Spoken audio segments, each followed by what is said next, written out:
Call me mad.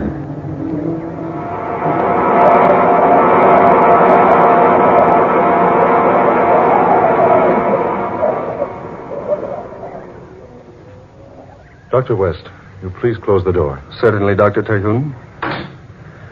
Now, gentlemen, I have summoned you, my two trusted and loyal friends, to divulge a secret that even I myself can hardly comprehend. You've made a new discovery, Charles?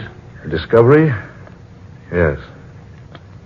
I have found another world. Oh, what? Another world, you say? Exactly. Would you please snap off the lights, Doctor? That switch there. Yes, certainly. Now, by means of this special projection machine, I'm going to show you something which will astound you beyond words.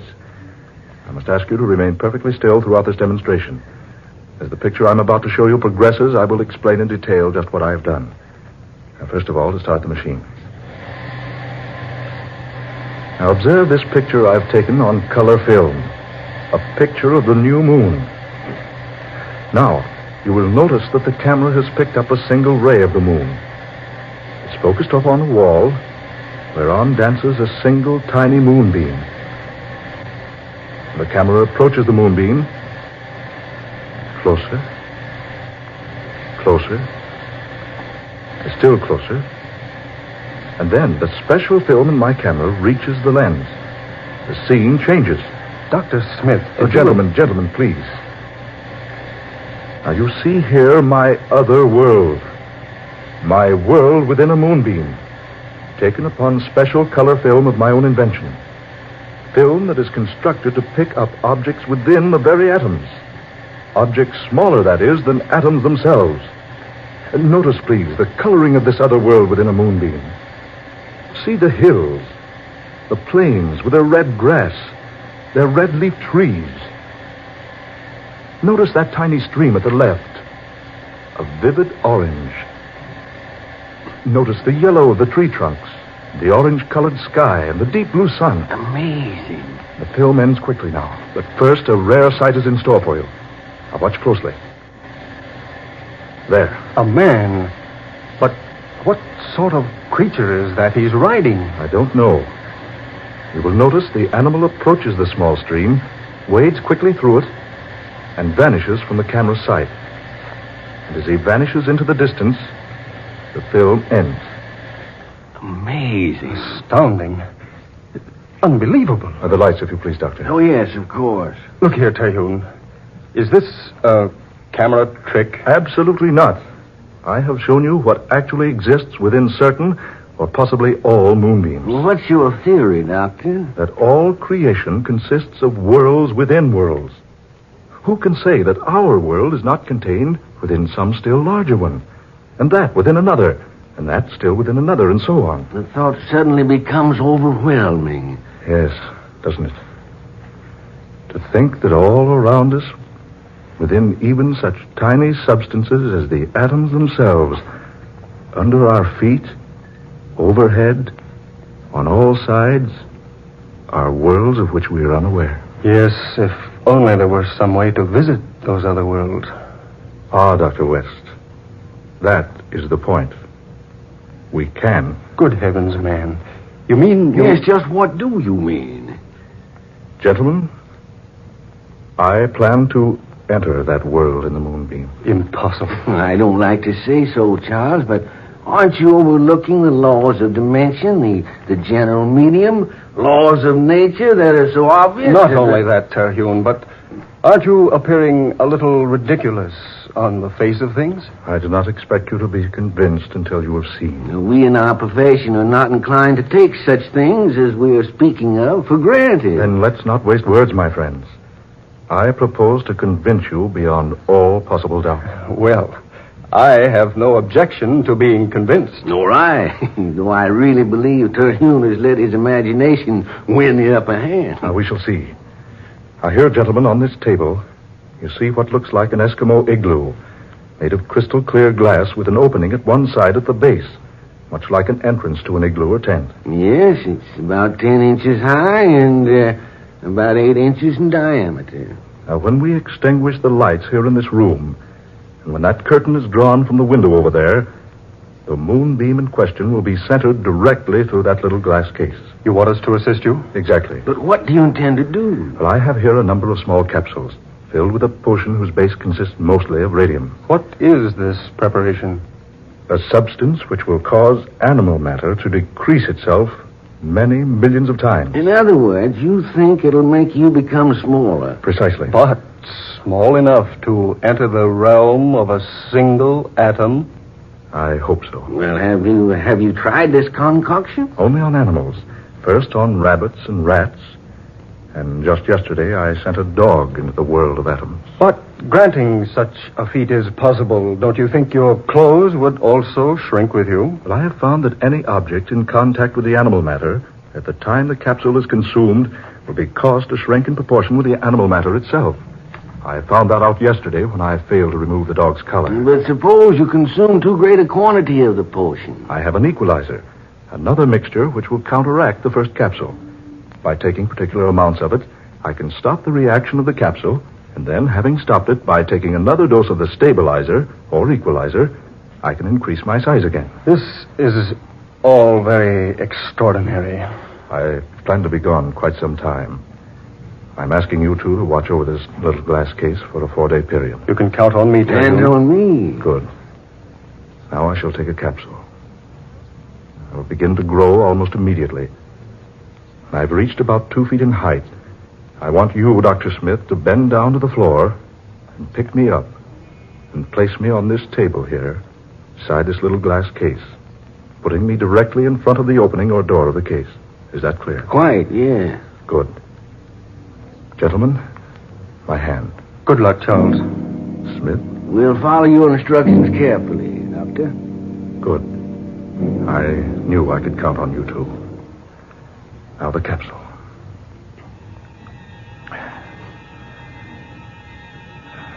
My head is whirring. My ears are ringing. Eyes are growing dim. I have a sensation of emptiness in the pit of my stomach. Do you notice any change in my appearance? Good heavens. He's lost a foot in height. Why, you're growing smaller, Terhune. You are, man. You're actually growing smaller. He's 2 feet smaller now. I hope I regain my eyesight before I become too small. Are my clothes diminishing too? Yes, quite. I cannot describe my sensations. I feel a strange weakness. My senses seem to be deserting me. I find it rather difficult to talk. Look, he's just about 2 feet high now, Wes. Do as he told you, Doctor. Pick him up now. Place him on the table. Yes, just so. Careful now. There. Here. Put him closer to that door so he'll have no trouble finding it. Watch your arm, Doctor. Don't cut off the moonbeam. There. That's good. Say, he's only about 6 inches high now. There he goes. Into the glass case. See? The moonbeam is completely covering him. He's so tiny now you can hardly see him. The size of a small ant. He's faded into the light of the beam now. I wonder what he'll discover in there. I wonder what he'll discover.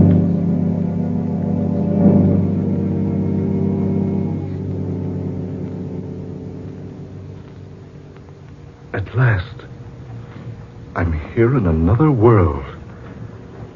Such a strange place. Similar to the place I came from, yet different.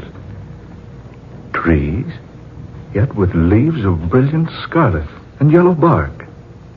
The grass, also scarlet. An orange-colored sky overhead.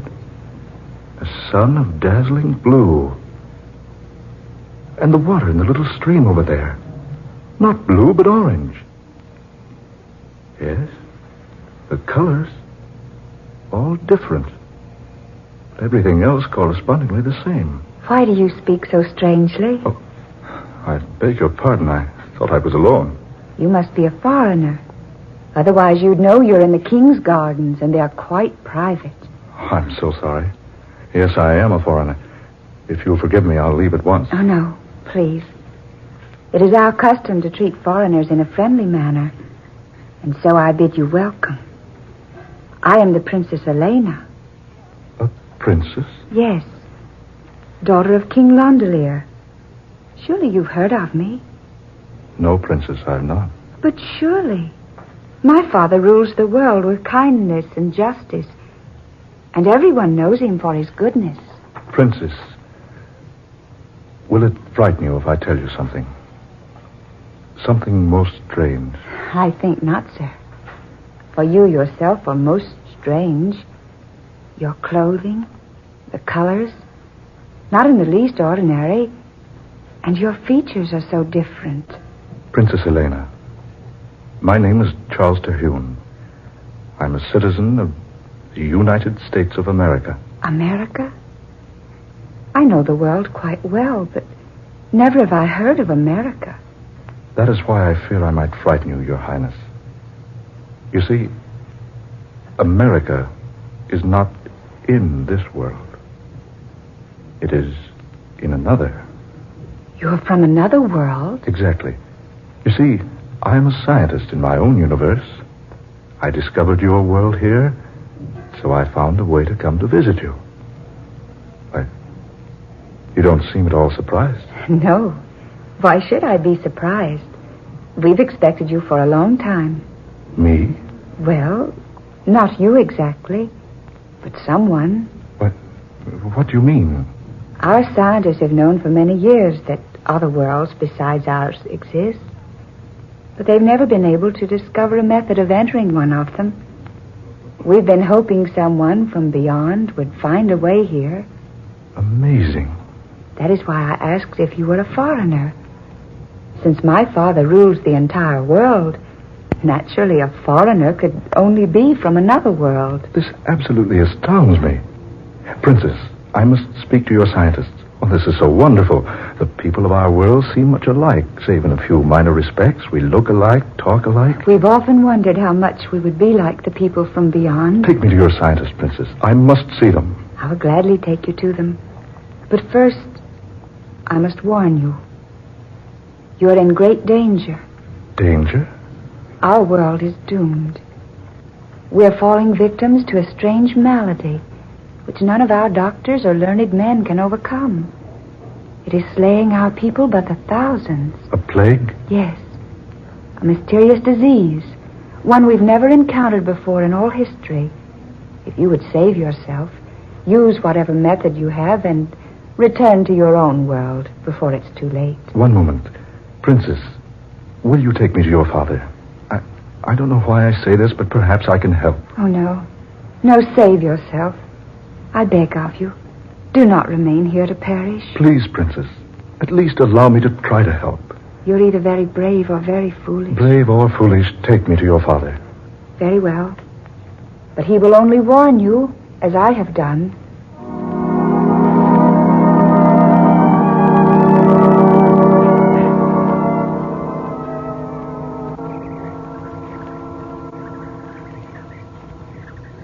That, Your Majesty, is how I found your world and the way to enter it. It's interesting. At one time I would have said amazing.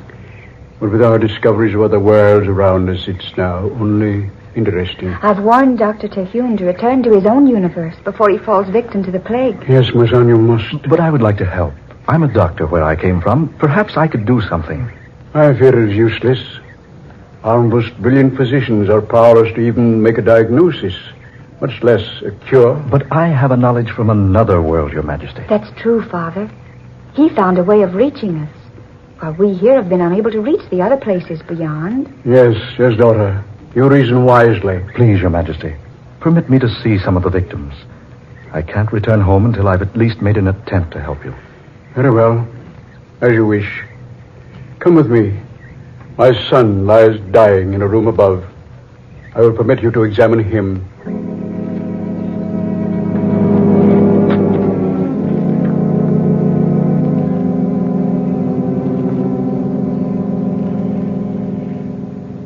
Well, Dr. Terhune, Your Majesty. Dr. Terhune. Heavens, man, this is typhoid. Typhoid? But what is typhoid? We have it on our Earth.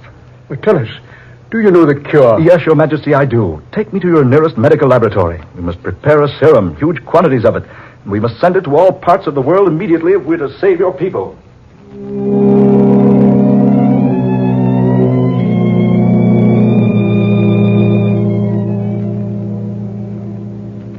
Daughter, these reports, from all parts of the universe, the deaths grow fewer and fewer each day. It's a miracle, Father.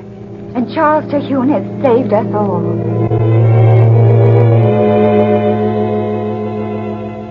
There have been no typhoid deaths now for 3 days. I know. Our fight has been won. The people are clamoring for you, Dr. Terhune. They almost consider you a god. I am no god, Princess. Merely a man with a little knowledge. But you came to us like a miracle man, in time to work the greatest wonder of all history. I'm happy that my journey here has been for a purpose. Anything you ever wish in the world will be yours. I know, Elena. There's so little I want. And yet, so much. Will you remain here with us? Forever? I cannot, Princess. You called me Elena a moment ago. I cannot, Elena. I must return to tell my people what I've discovered. Oh, but if you go now... Yes, Elena? Oh, why must we always be governed by rules of propriety? Elena, if you're thinking what I hope you are... Charles? Elena, my darling. Is it wrong to say I love you? Charles, is it wrong for stars to shine? Or for flowers to bloom? Oh, my darling princess. Charles. I love you, Elena. And I love you. Please, don't leave me, my darling. Just for a little while. I will return to you, Elena. I promise. Then I will wait for you, beloved. And when you return, nothing in this world or any other will ever take us apart.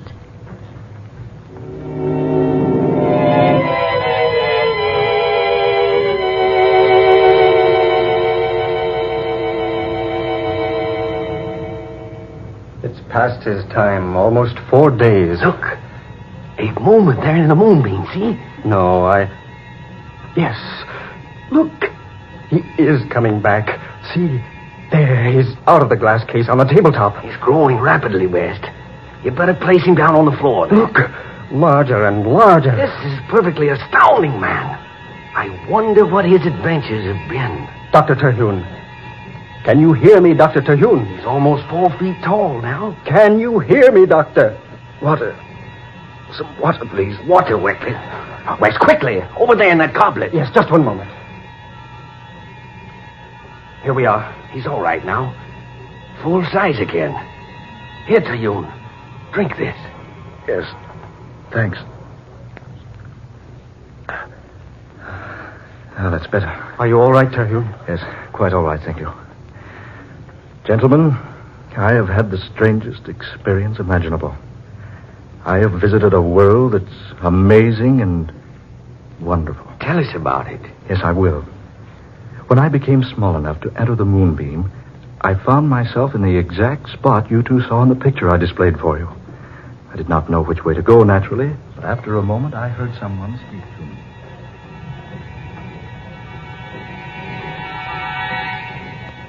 And that, my friends, is precisely what happened to me. And you say those people knew all about the existence of other worlds, but were not familiar with such a disease as typhoid. Exactly. You must have been somewhat of a hero to him. Yes, somewhat. You know, if I hadn't seen this demonstration with my own eyes, I'd never have believed it. Well, Dr. West, even though I was the one who experienced it, I'm still wondering if it actually happened. Then it happened all right. Yes, we saw you grow small right before our eyes. So small you became almost invisible and disappeared in the moonbeam. I trust you two will confirm any statements I might make to the public about all this. No, absolutely. Certainly, Terhune. By the way, was my sister here during my absence? Why, yes, she was. She acted very strangely, too, but we told her nothing. Well, gentlemen, perhaps I should have told you this before. You see, my sister and I jointly own several hundred acres of valuable oil land in the south. She's a greedy woman. She's tried for years to obtain full possession of the property. She's tried many ways, but her latest method is by charging that I'm insane. No, that's ridiculous. Yes, exactly. But she has preferred the charges. Tomorrow at 9, I must appear before a group of alienists who will decide whether or not I'm mentally unbalanced. That is why I had to make my experiment before tomorrow.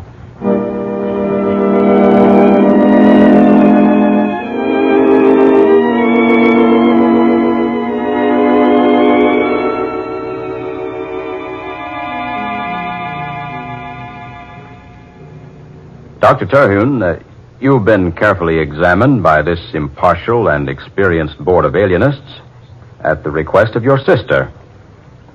It's our decision that you must submit yourself to a series of treatments at whatever sanitarium your sister might choose. No, stop.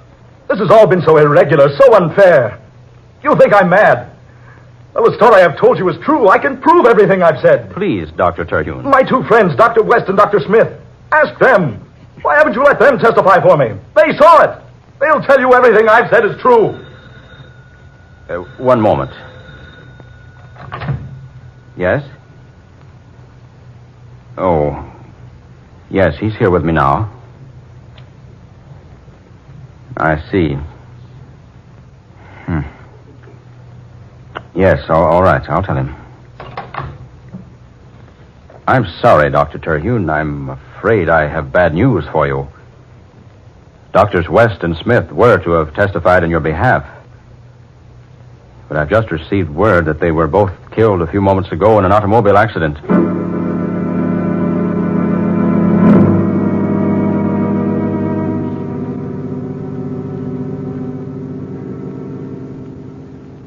And that was the verdict. Now men call me mad. So they've locked me here in the cell till the time they can remove me to a sanitarium. Any moment now they'll come for me, whisk me off through the night. And my discovery will never be proved. People will laugh for a while, speak of the mad Dr. Terhune. And then they will forget. And for me, no escape. Charles, my darling. Elena. No escape. No escape. Oh, what a stupid fool I am. The moonbeam, of course. The moonbeam.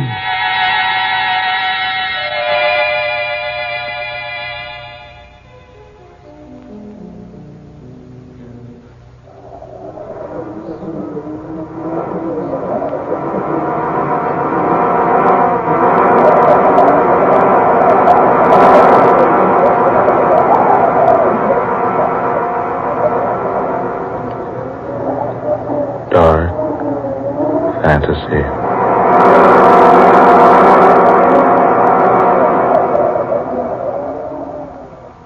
Men Call Me Mad, an original tale of dark fantasy by Scott Bishop. Ben Morris was heard as Dr. Charles Terhune. Eleanor Naylor Corrin was Princess Elena. Fred Wayne was King Londelier. Murillo Schofield was Dr. West. Muir Height was Dr. Smith. And Darrell McAllister was the specialist. Next Friday night at the same time, the National Broadcasting Company will present another tale of dark fantasy, The House of Bread, a strange and compelling drama of Christmas 1941 and that first Christmas nearly 2,000 years ago, told to you by Scott Bishop. Dark fantasy originates in the studios of station WKY in Oklahoma City. This is the National Broadcasting Company.